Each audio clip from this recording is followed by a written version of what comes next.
mama ye maha buru ye maha diana ye maha kudonto midin de Ɔmanhene Kwadwo Frimpong said ya nyina ye nim na dua the kingdom of Asante ye wokofo dua fikesie mu me kire yadom ene hwedie ahemfie se ye nyina ye bekaya da pan miensa etwa mu ena ye da asebre otiboaten edotiye one ne hema na said ye mpani nim no se ade abu a ye bo bi pumam entifu ni won so a apegyafo so ewo ho enne ena brewa yi puma kwan mu a obrante foforo na se ohene foforo a yayi no nananom ede ne ba be kire atrankonwa eni kofodua adesema nyina enu nti the kingdom of Asante said ye da ye no ye wo krodua mu hanom se ne ye amamre empani nsem tetesem eni efisem bi ebekoso wa ha bia no ye mama so engu ye de ni nyina ebremu bidin de Ɔmanhene Kwadwo Frimpong medamase aburu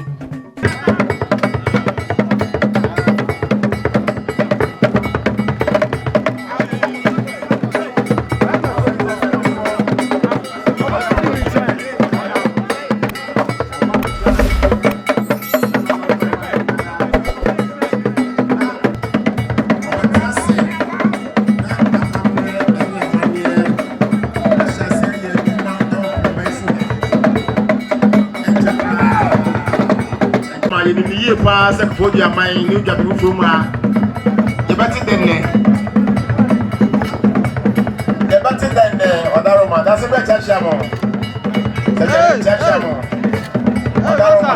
And then you see a baby. Maybe say you grab a sorry no.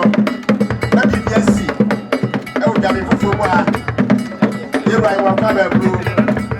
One cover blue and now. Osa chayo no chacha. Sabe sauti ya kana moja druha. Anja wani. Tuwa abemboni bia sodia sesa. Sesa lefa bi. Adesima ma yegusua ewo kofodua fikesim hanom. Na yehwe de ne ekoso hanom a ehu behia si ye mampani ekire ye ebonkuru emi ehu de ekoso ewo krodua mu hanom enu ntimi nsa aka opani bi ewo menchen hanom sebe ya amano emfum ntini mesre se ono abebo ne din no aka ne dibre nso so akire ohene ye mo akwa aba eba the kingdom of Asante so piao bache wadaroma udin edesai midin de nana ya Kwaku Boaten a metosumi no mene ne Juaben nsane hene Nansen yehine yada wase eburu wadaroma ene obroni bese school ye de ekoso fikesiem hanom no ede ba de na ekoso yo etiefo ne ahwefo a mo hwe eye TV no ne ekoso nne no eya ade a ye mu bebebre ene no ye first time na mo abakosem a yesuenti no ye nim ene ye nyina nim brichi a eto new Juaben a emre kakra ni enu afekra ye hene ye manhene da sebre otiboaten nananom efre no anche na ye hima nso nana ya dani ono nso etoa nananom ema Juaben man da sebre otosrebo na daroma oda ye nyina no ehwe ye man ne yakro machi aye omdoti ye na mpenifo se de bibu a ye bobi epumam ti bibu a ni ha pejafo aba ne sei no na nkonwa adampan enti no sa briche boy ebi nto oman bia odwa Ghana ha no mpoda enti no na ye hwe na amurumu ano ye hwe na etimi si ohene enti enne na abusua ye kase esi ohene so a enye oman no ene si hene na momu no abusua akonwa ne demu no ayiko abusua yadom ne hwede abusua akonwa ne demu no omo na ese omuhia na omuhia amane kwan so omo yi omo de hye a osefata na omo de no aba bekire na nanom na enu achi no omo de na kire Juaben man enti na ye hye yi no nnura na dasebe otosrebo Juaben hene one na nanom fikutrefo nyina hye edi ne abusua no kan ye no eto omanim ehwe sebi obi ewo ho asem bi a obeka enso ne ya tete ne kire se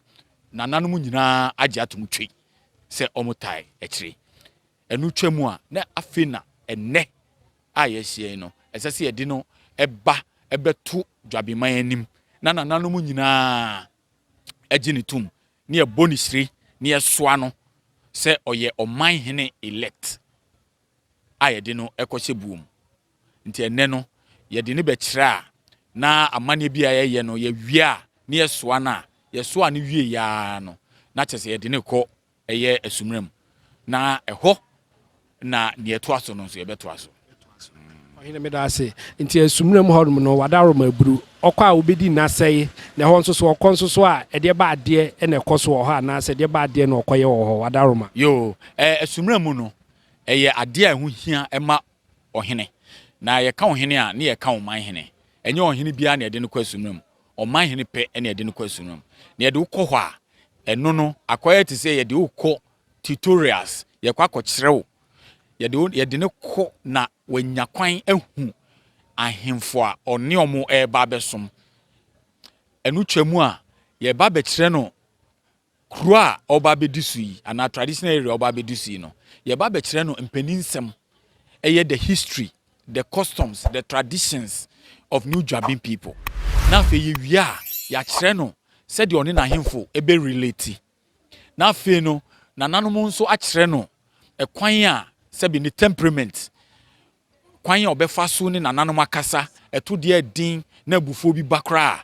yɛbɛkyerɛ no how to control his emotions into emotional intelligence ɛne saa nneɛma nyinaa ɔto nananom a sɛne ɔbɛtie nananom na ɔde buo bɛma ɔmo na ɔtie nana biara dwen na ɔnkɔyɛ sɛ ɔno n'adwen pɛ ɛne adeɛ a ɛna ɔde bu man no na mmom ne ɔbɛka no ɛbɛyɛ ne nananom nyinaa aka ne nyinaa yɛbɛkyerɛ no asumram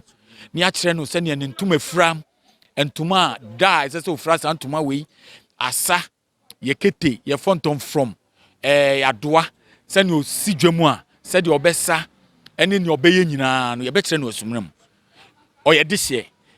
ebi kura onim ne nyinaa dada nso amanneɛ kwan so no ɛsɛ sɛ yɛkyerɛ no na wei nyinaa nso hyɛ asumram hene ɛnsa nananom nyinaa nso bɛboa na mmom neɛ responsibility ne da no so ɛyɛ adeduanan no ɛyɛ asumram hene yo that's bre nananom Juaben man ene Ghana man sɛnea yɛ nyinaa yɛ nim no mpanifo ka wɔn asɛm bi sɛ dua bu a yɛbɔ bi pom ɛnam anu nti abusua a yɛdi adeɛ hwedeɛ ɛne yadom ana yadom ɛne hwedeɛ abusua aka bom ayi ɔde branteɛ fɛfɛɛfɛ ama Juaben man ana Juaben foforom ha ɛnam sɛ nti ne wɔ sɛ mede ne bɛkyerɛ na abranteɛ ana ɔde branteɛ a yɛyi nui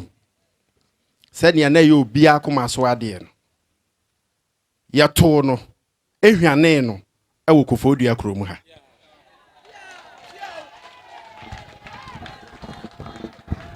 saa ɔde hyie yi ne maame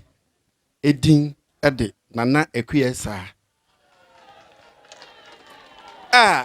dodoɔ na nim si yɛfrɛ no Auntie Grace ɛno akyi no ne nana po ɛne nana Juaben sewa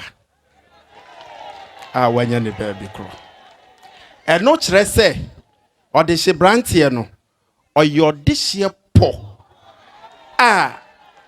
kyɛ sɛ wodwe ho kra na ɛboro adwe ɛne ntiaseɛ so nkeka wa biara nim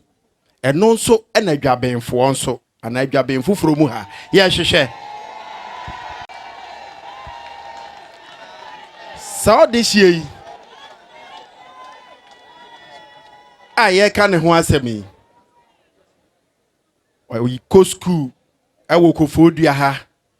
akɔ akyire wakɔ bi wa manɔne onim de n'anim twa ne ho ɔfɛ ne nyansa nso wɔ soro na mompɛ wei na mopɛ deɛ yi nyame ayɛ adom na sɛ yɛwura da sebrɛ tuo sereboɔ ɛne abusua no ayɛ ade fɛfɛ sɛ aman a na yɛ nigye nko a ne dɛ ɛne nti mede to nananom nyinaa nim a ɛka bi ewom sɛ mede hye ya mede ne bɛyi ɛsrɛ mara mbɛgye na tum kwan fɛfɛ so na wabɛka yɛ ho ne yetimi abu Juaben foforo mu man ama ayekra behwe eni nti mesere mo nana kronti hene eni akwam ana benkum adonten nifa ma re ntotoye champem nkoso jase eni fekutrefo ana fekuo ni nyina no madaroma mesere mo se momi anyi abrantie ni ntum o de hye brantie no na omeboa kroyi na mfa ne ntoma pa emfemfra madaroma medama ase ebru ine medwase na se we kire se tete no ye nananom sabio Omanko University and Omanko School so na omunimde we emye hu nyansa ene nimdie kese a ewom se ansa ne yade ubesi hine na ewo se broni besi yade uko school na wohunu amamre ene mpaninsem ansa na meja wa mo akono de asem na abeka kire emabunu anase Ghana de simama titiri omo mafa se mpaninsem anase nananom nsem ne titensem nyina no ya de ewo se etugu ne ekofa akosi broni de ebehim yo wakasa ye mede na mom asem ba ko ameka ansa na maka ne edi so ne se yesi controversy misuma ni mani na opa asem so aka kire Nyankopon anu aka kire mframa se si ya yeti hoyi yeti se nansen ye ya advert bi o radio so se your friend is me mo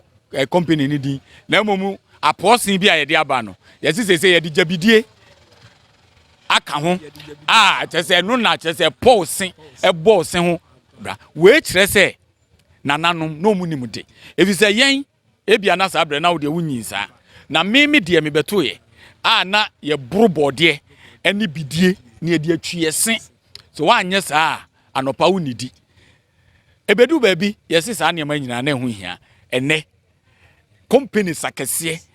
ehu se sa de no na nyansa ewom ama o masa akofa de a ne me pese me kire ne se enema bebri eba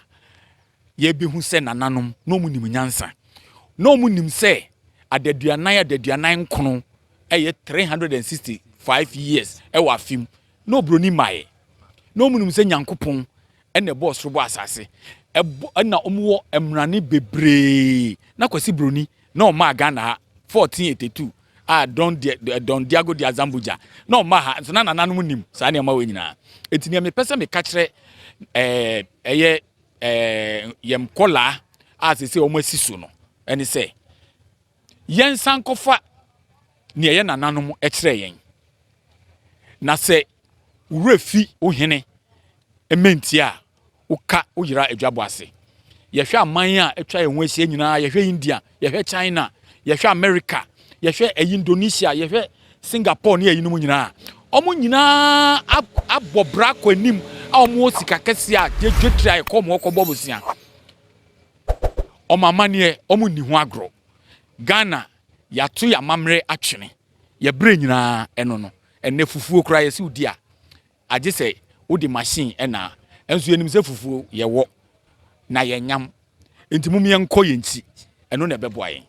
ohene ye daase ene wa futuo nso so a odi ama emabunu titiri Ghana de sima nyina no na ye shobo se emrepamu nso so no ye beba wonche ye daase aburu piao ye hu obi hu a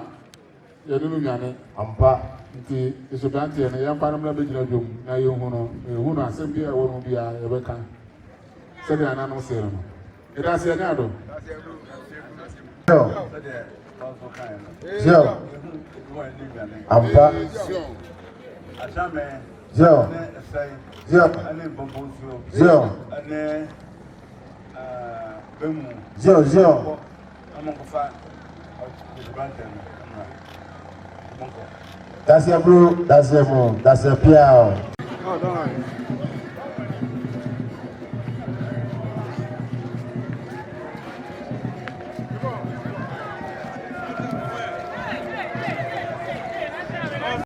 yo adesimama said ye nyina yete wo dwabo nase no afi na Juaben hene oto sirebo ama kwan se odehye brantie konkron a yayi no yenkon ne yenkofa ne mra emfa ne mekire empanifo ansa na omo obibi a omaka kire no enu nti ekwan so a ne nam a nananom ne empanifo eba ekofa odehye brantie ne nso so ede naba nti deɛ ɛkɔ so ɛwɔ Kufodua fikɛsie mu hanom no ɛno a na yɛde ɛbrɛ mu yi yɛda mo ase.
What did the Subrantia ever share in Sa?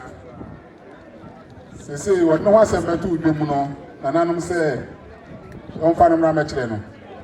Into a coffin number, would you can't natural, said the Subrantia had no man on one. I shall say, I can once him, actually, anonymous, you almost want almost I can.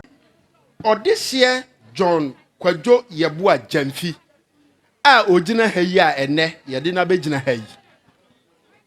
Wawari. Yes, or worry, I feel no baby worry. Wawari. And the Yereno, your friend Akosia si dua. Yemu esisa. Etu man hwani anya no wano. Ewiem esisa. O man tunye dwumade ne yewie pepepe. Na nanya aha yesremo. Aha. Owura na nanya sika ne ho asem no e no de nam dwom no. Aha. Pampana ha. Aha, boko madaroma. Fanoko mana na be kumuhire enso ewu no. Wono de wadi kai agina tumu dada de. Aha, sabe.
ata.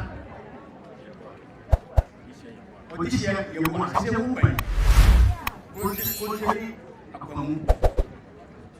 Ya ji watu.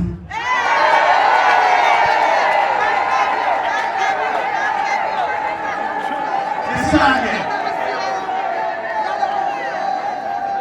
Yendri. Ekufu ewala. Emu emre suma. Onyankopɔn eya dom na fufi ewo osune mu a wa be so kongoso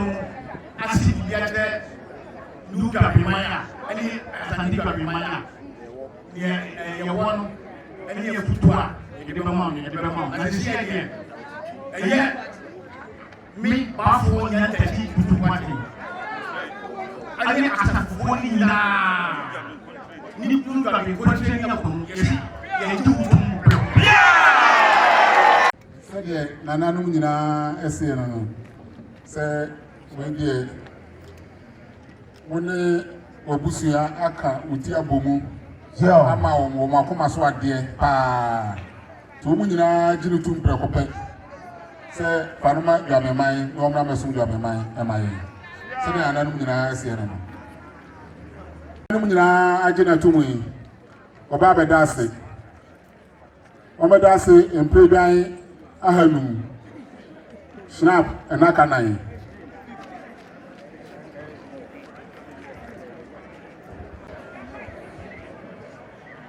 Tazo acha me wada me bro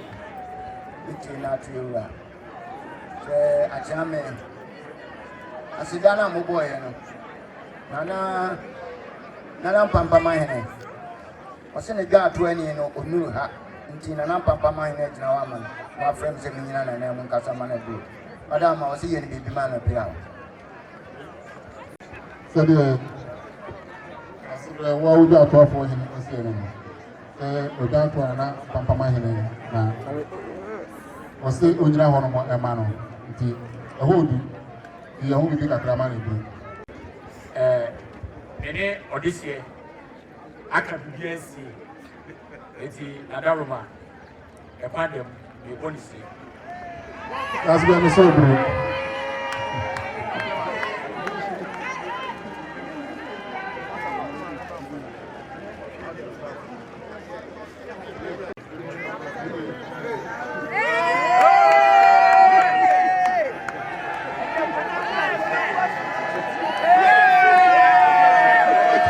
so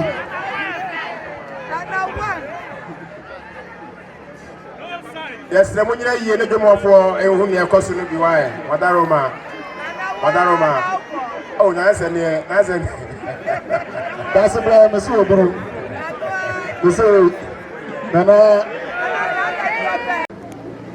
no pelifo ane Juaben na ate ezo sɛ Ejana hemanem ejamanem ezo Adehyie nyinaa nem ezo ade asida eni awieye eba koteli akwam ezo adonte ezo nifa ya se chidom nkofo ntutie imapo ezo sɛ Odehyie a yeyi no ezo magina tumu waka sɛ na me bɛ na ɔtwene nkwadwe ho na me ba me kan ya me ba ya munya magina tumu ezo me fɛ pa me dama se pi ezo mama mtama ho ma ya ge zo we extra sɛ ɛsɛ foforɔ epie ne Juaben ha ezo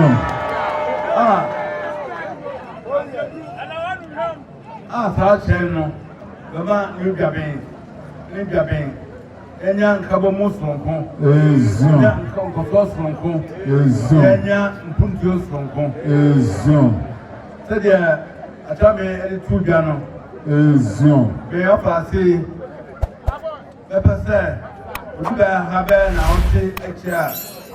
a bɛfara kɔ no ha ezo na ɛne no akɔdi nkɔmmɔ pii na chen tie pi na obeba ha no na sabi producer ati adwuma na se Ezo. na na ye ka bibia sa de kotie kan no ye na ebetufo Ezo. Bestrese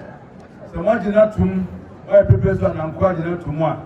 oba na osum so a munira monye eko na mo ne na enkamom Ezo. na atim afaha no ina na ma man enkofo Ezo. we bibi na hawa sabe baba muka enye aha atenso wa pa mu anka enye yie Ezo. eba onu ne ntra na fe ne ma bia mba me hu se atosi no so ne munya be hia akire na ya sa tutu efuse utu omonefo a otu sabe ekura so fo onu wa huye na mo so ma huye dia na sa ekura onu huye na mo so amode eso no wa huye a nya no enkowie epeye Ezo. ana dia men kasa pi mo ya dia ma me kura me wa dwem na ada sta na mamo na ma ni me ma hima na hina na munya mo ba ye no ina mo mfa pepa ani akonpa enso me faasi na mo mfa mo no mo so fa mo amo enga man enya nkofo da mo nyira ase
Okay.